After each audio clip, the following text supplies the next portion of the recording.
इस वक्त की बड़ी खबर मैं आपको देने जा रहा हूं। नीतीश कुमार के जेडीयू के 9 विधायक आरजेडी के संपर्क में हैं, लालू प्रसाद यादव और तेजस्वी यादव के संपर्क में हैं।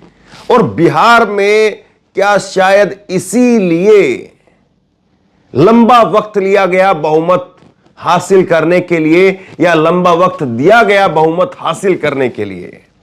एक तरफ बिहार की सरकार वो पहले गिरी और अभी तक बिहार की सरकार का, नई सरकार का बहुमत साबित नहीं हो पाया है, जबकि झारखंड के अंदर हेमंत सोरेन ने अपना इस्तीफा उसके बाद में दिया और आज हेमंत सोरेन की मौजूदगी में चंपई सोरेन अपनी नई सरकार का बहुमत हासिल करने जा रहे हैं।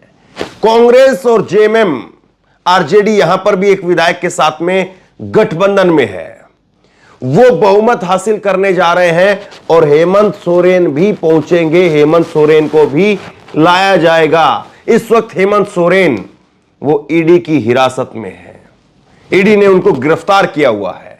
लेकिन बड़ी खबर बिहार से, बड़ी खबर बिहार से, और वो खबर यह है कि इस वक्त में बिहार की राजनीति तेजी से बदलती हुई नजर आ रही है और 9 विधायक जेडीयू के वो आरजेडी के संपर्क में बताए जा रहे हैं।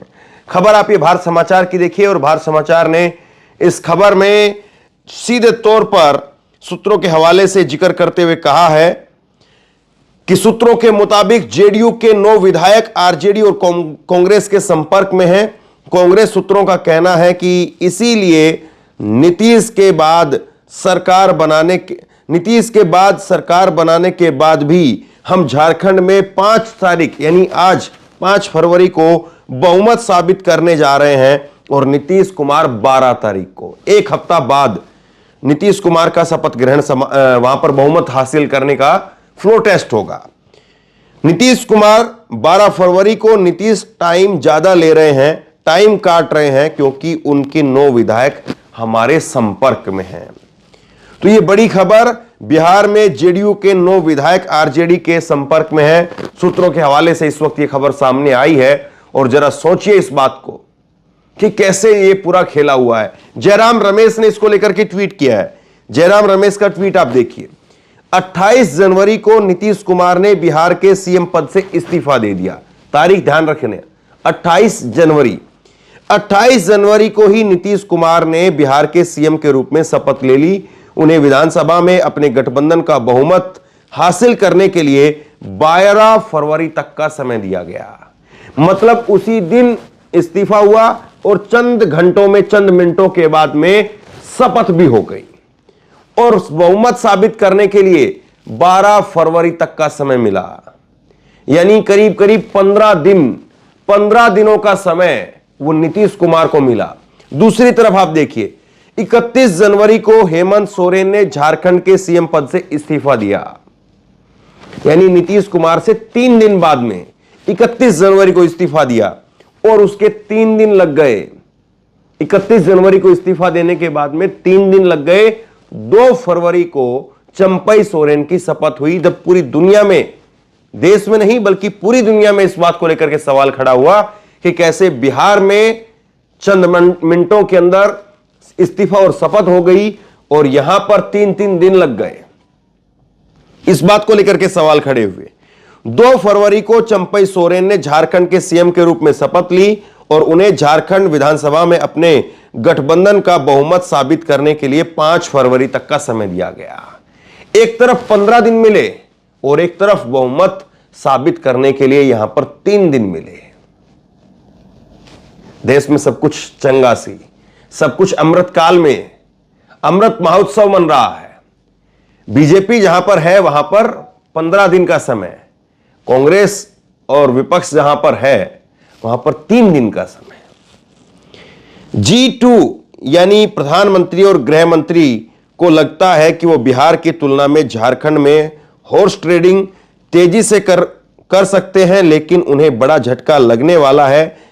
इंडिया ग्रुप आज झारखंड में विश्वास मत आसानी से जीत लेगा। बिहार में राजद और कांग्रेस को तोड़ने की बीजेपी की तमाम कोशिशें बुरी तरह से नाकाम होगी। तो ये जो है वो कांग्रेस की तरफ से कहा गया है कि देखिए साहब, नीतीश ने 28 जनवरी को इस्तीफा दिया और 28 जनवरी को ही शपथ हो गई। हमारे यहां पर 31 जनवरी को इस्तीफा हुआ और 2 फरवरी को शपथ हुई, और हमें 2 फरवरी की शपथ के बाद में 5 फरवरी तक बहुमत साबित करने के लिए समय मिला, जबकि उनको कितना समय दे दिया गया। इस बात का जिक्र जो है वो यहां पर इंडिया गठबंधन कर रहा है। और निश्चित तौर पर एक तरह से कहें कि बिहार के अंदर जो कुछ हुआ है वो अपने आप में ये बताने वाला है, या ये बताने के लिए काफी है कि सब कुछ सामान्य तो नहीं है, सब कुछ ठीक तो नहीं है। वहां पर जीतन राम मांझी का एक अपना अलग चैप्टर चल रहा है, और जीतन राम मांझी वहां पर मंत्री पद को लेकर के अभी भी सवाल खड़े कर रहे हैं। और जीतन राम मांझी को दूसरी तरफ कांग्रेस के अध्यक्ष ने बाकायदा सीएम पद का ऑफर दे दिया है कि आप सीएम बनिए, हम आपको सीएम बनाएंगे। और अभी भी मामला वहां पर खटाई में है, मामला फंसा हुआ है। पेच इस वक्त भी बिहार की राजनीति के अंदर फंसा हुआ है। तो सबसे बड़ा सवाल यह है कि बिहार की राजनीति कैसे पार पड़ेगी, कैसे बिहार की राजनीति वो मौजूदा वक्त के अंदर क्या सुलझ भी पाएगी, या बुरी तरह से उलझ गई है और बुरी तरह से नीतीश कुमार और नरेंद्र मोदी से राजनीति के अंदर फंस गए हैं। और अगर सब कुछ इतना आसान है तो क्यों नहीं बहुमत फ्लोर टेस्ट वो तुरंत की तुरंत साबित करवा दिया गया होता। 15 दिनों का वक्त क्यों लिया गया? कि 15 दिनों का वक्त सिर्फ और सिर्फ समय काटने के लिए, सिर्फ और सिर्फ इस बात के लिए कि विधायक कहीं इधर से उधर ना जाए और उधर से इधर हम विधायक लेकर के आ जाएं। ये 15 दिन का वक्त क्यों लिया गया? सबसे बड़ा सवाल ये है।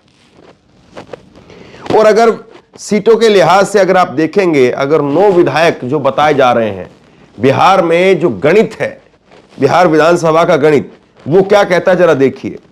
बीजेपी 78 सीट है उसके पास में, जेडीयू के पास में 45 सीट है, हम के पास में 4 सीट है और अन्य के पास में 1 सीट है, यानी 128 सीटें कुल है। 243 कुल सीटों में से 122 बहुमत के लिए चाहिए, और बीजेपी के पास में, नीतीश कुमार के पास में इस वक्त 128 है। और अगर 7 विधायक अगर जेडीयू के, माफ कीजिए 9 विधायक अगर जेडीयू के चले गए आरजेडी के खेमे में, तो ये संख्या घट करके 119 पर आ जाएगी। अगर 9 विधायक चले गए तो 119 पर यह संख्या घट करके आ जाएगी। और 119 पर अगर यह संख्या घट करके आ गई, तब विपक्ष का जो इस वक्त में गणित है, आरजेडी 79, कांग्रेस 19 और लेफ्ट 16, एमआईएम 1 है, एआईएमआईएम 1 है, यानी कुल संख्या 115 है। और इनकी संख्या 9 विधायकों के साथ में इनकी संख्या हो जाएगी 124। और इसमें 4 विधायक अगर हम पार्टी के ओर आ गए, तो यानी जो आपको तस्वीर अब 128 नजर आ रही है बीजेपी की तरफ, वो तस्वीर फिर नजर आएगी 128 की ही, वो तस्वीर आपको नजर आएगी नीतीश कुमार की बजाय तेजस्वी और कांग्रेस के पाले में। तो गेम फंस गई है यहां पर। बीजेपी, नीतीश कुमार बुरी तरह से फंस गए हैं। अब कैसे अपने आप को इस भंवर से निकालें, यहां से इस जंजाल से बाहर निकालें, अपने आप में सबसे बड़ा सवाल यह है। और क्या वाकई यहां से बाहर निकलना आसान भी है? यहां से बाहर निकलने का रास्ता वो दिखाई भी पड़ रहा है, या यहां से बाहर निकलने के रास्ते वो अब बंद हो गए हैं? और ऐसे में जो दरवाजा खुलेगा वो कांग्रेस गठबंधन के लिए होगा। सवाल यह है, मैं झारखंड का गणित आपको दिखाता हूं। झारखंड में कोई कहीं तक दूर दूर तक इस वक्त में दिक्कत नहीं दिखाई दे रही है झारखंड के अंदर, और झारखंड में पूरी तरह से रास्ता क्लियर है। झारखंड का गणित जो है वो आप देखिए। झारखंड में इस वक्त में, झारखंड का गणित ये कहता है कि झारखंड में इस वक्त में सरकार बनाने के लिए आरजेडी का 1 विधायक है, कांग्रेस के 17 विधायक हैं, जेएमएम के 29 विधायक हैं, सीपीआई एमएल का 1 विधायक है और टोटल 48 विधायक हैं। कुल जो है वो 81 विधायक हैं। 81 में से बहुमत साबित करने के लिए चाहिए विधायक 42 और 42 की जगह पर यहां पर जो आंकड़ा है वो है 48। तो यानी कोई दिक्कत नहीं है, किसी प्रकार से दिक्कत नहीं है। और JMM, Congress, RJD, CPI ML पूरा महागठबंधन मिल करके आसानी से यहां पर बहुमत हासिल कर लेगा। और दूसरी तरफ विपक्ष का अगर आप गणित देखेंगे तो विपक्ष का गणित बताता है कि 26 सीटें बीजेपी के पास में है, एजेएसयू के पास में 3 सीट है, एनसीपी के पास में 1 सीट है और इंडिपेंडेंट यहां पर 2 सीटें हैं। और यह गणित बनता है इनका इकट्ठा करके कुल योग बनता है वो है 32 का। तो यानी यहां पर मामला बीजेपी के लिए दूर दूर तक नहीं है। 10 सीटों की कमी बीजेपी के पास में है, जबकि यहां पर इंडिया गठबंधन वो 48 सीटों के साथ में है। तो यहां पर सीधे तौर पर जेएमएम और कांग्रेस की सरकार बन रही है, कोई दिक्कत नहीं है, कहीं से कोई दिक्कत नहीं है। और सीधे तौर पर आप ये कह सकते हैं कि हेमंत सोरेन भले ही मुख्यमंत्री ना हो, लेकिन चंपई सोरेन मुख्यमंत्री बने रहेंगे, इसमें कोई दो राय नहीं है। लेकिन दूसरी तरफ नीतीश कुमार को लेकर के यह बात पुख्ता नहीं हो रही है। अभी तक कांग्रेस जेएमएम के अंदर किसी नेता ने कोई बयानबाजी नहीं की है, अभी तक किसी प्रकार की कोई नाराजगी नहीं दिखी है। लेकिन दूसरी तरफ नीतीश कुमार के खेमे में किस तरह से भयंकर तरीके से नाराजगी देखने को मिल रही है, वो अपने आप में ये बताने के लिए काफी है कि यहां पर कभी भी कुछ भी हो सकता है। और कभी भी कुछ भी हो सकता है का मतलब यह समझा जाए कि बीजेपी यहां पर बुरी तरह से फंस गई है। और बीजेपी आखिरकार फिर ऐसे में कैसे यहां से बाहर निकलेगी, कैसे नीतीश कुमार अपना बहुमत साबित करेंगे, और अगर वाकई जेडीयू टूट गई तो फिर क्या होगा, यह भी अपने आप में बड़ा सवाल है। सरकार गिर जाएगी और नीतीश कुमार और नरेंद्र मोदी दोनों का बंटाधार हो सकता है। इसमें भी फिर कोई बहुत बड़ी बात या बहुत दोहराए जो है वो आपको नहीं लगना चाहिए। तो बहरहाल लगातार चाहे बिहार हो चाहे झारखंड हो, दोनों सटे हुए राज्य हैं। झारखंड में इस वक्त मेरी मौजूदगी है। झारखंड में आज फ्लो टेस्ट होना है, उस पर भी नजर बनी रहेगी।